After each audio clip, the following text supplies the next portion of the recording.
الحمد للہ رب العالمین والصلاة والسلام علی سید الانبیاء والمرسلین اما بعد فاعوذ باللہ من الشیطان الرجیم بسم اللہ الرحمن الرحیم قال اللہ تبارک و تعالی فی الکلامہ المجید والفرقان الحمید لقد من اللہ علی المؤمنین اذ بعث فیہم رسولا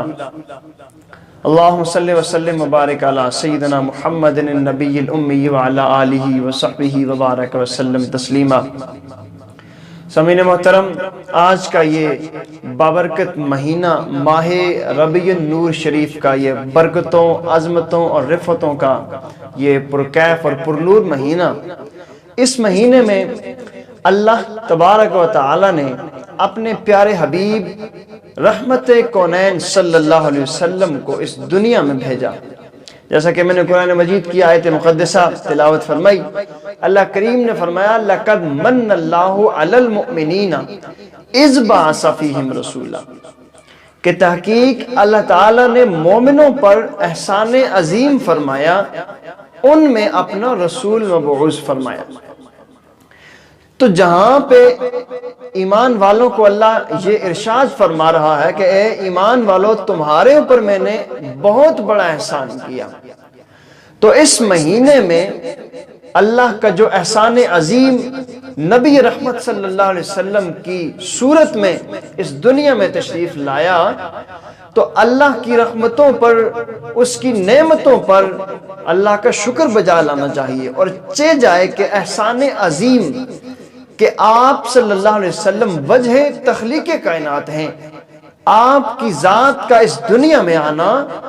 اس دنیا میں آپ کا جلوہ گر ہونا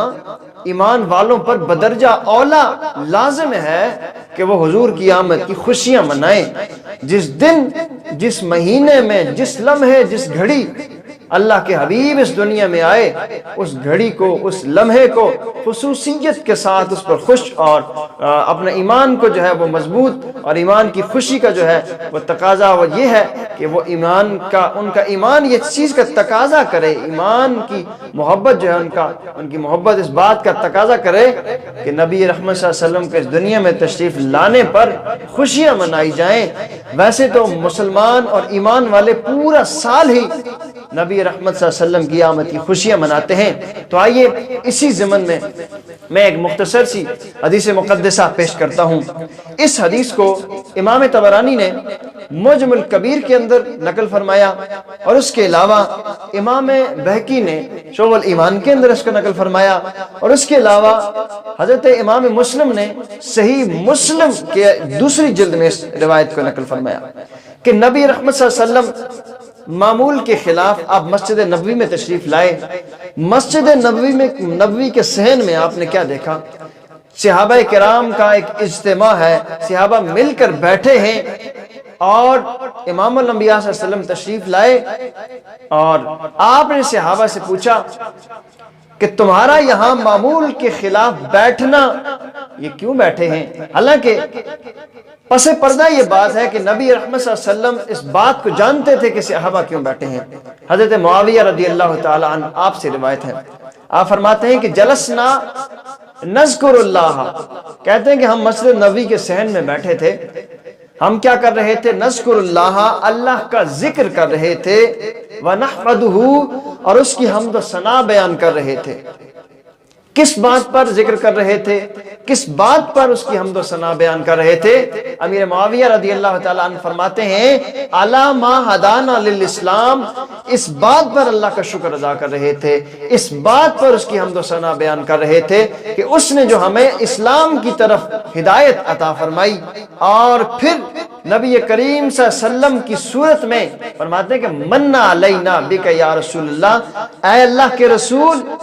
آپ کی صورت میں رب نے جو ہم پر احسان عظیم فرمایا، اس کا شکر کرنے کے لیے، اس نعمت عظیمہ کا شکر کرنے کے لیے ہم یہاں اللہ کا ذکر کر رہے ہیں اور اس کی حمد و ثنا بیان کر رہے ہیں۔ امام الانبیاء صلی اللہ علیہ وسلم نے جب یہ معاملہ دیکھا تو آپ نے فرمایا قال اللہ ما اجلسکم، کہ اے میرے صحابہ، تم یہاں بیٹھے ہو الا ذاکا، تمہارا یہی مقصد ہے کہ تم میری تشریف آوری پر تم اللہ کا شکر کر رہے ہو؟ قالو، تو سارے صحابہ کرام جو بیٹھے تھے انہوں نے عرض کی یا رسول اللہ صلی اللہ علیہ وسلم واللہ، اللہ کی قسم، ما اجلسنا،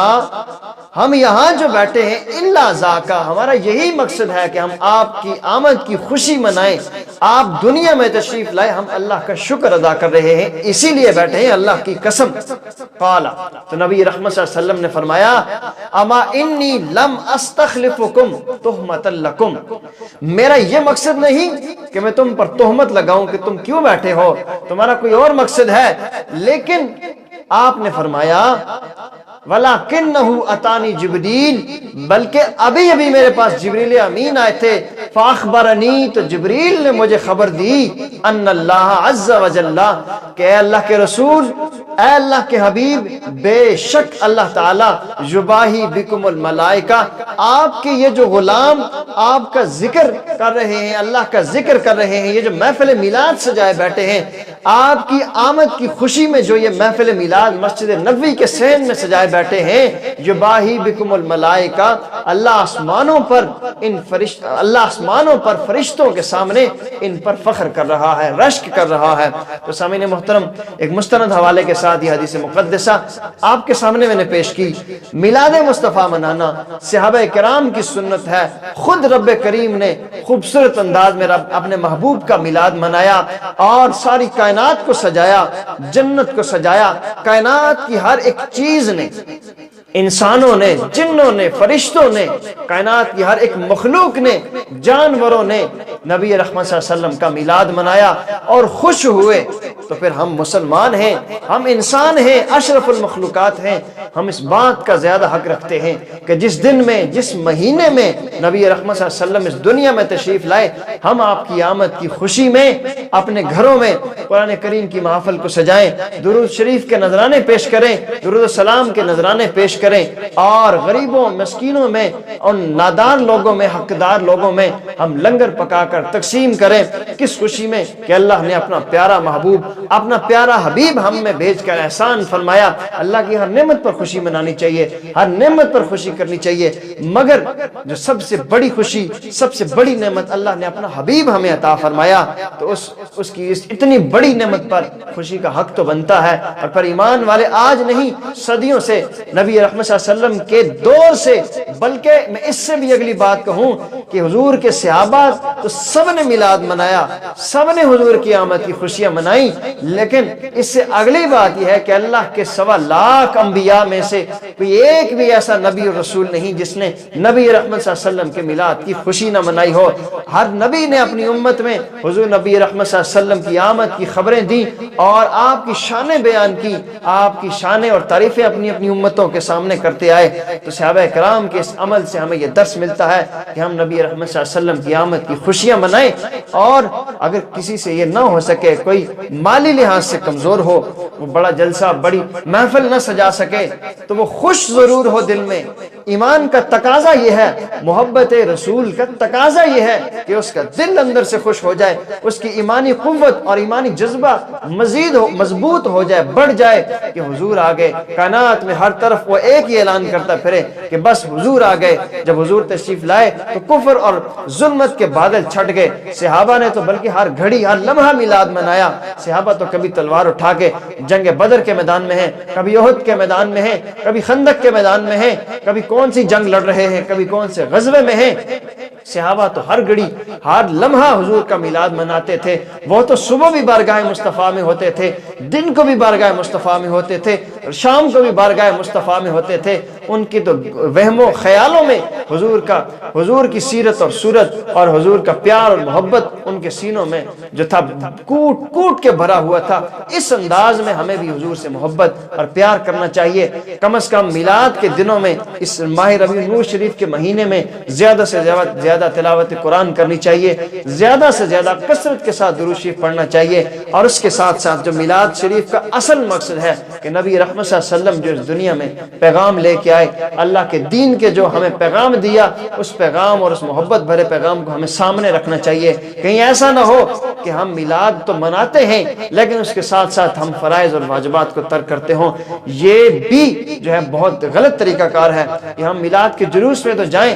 میلاد کی محفل میں تو جائیں، مگر فرض نماز چھوڑ دیں، وہ نماز کہ جس کو میرے آقا صلی اللہ علیہ وسلم نے آخری دم تک کہا کہ میری امت نماز میری آنکھوں کی ٹھنڈک ہے، نماز کو نہ چھوڑنا۔ تو ہمیں صوم و صلات کی بھی پابندی کرنی ہوگی، ہمیں فرائض اور واجبات کی بھی پابندی کرنی ہوگی۔ اصل مقصد میلاد کا یہی ہے، آپ اپنے بچوں کو بٹھائیں، اپنی فیملی کو بٹھائیں، ان میں حضور صلی اللہ علیہ وسلم کی اسوہ حسنہ سنائیں، ان کو حضور کی تعریفیں، حضور کی شانیں پڑھ کے سنائیں،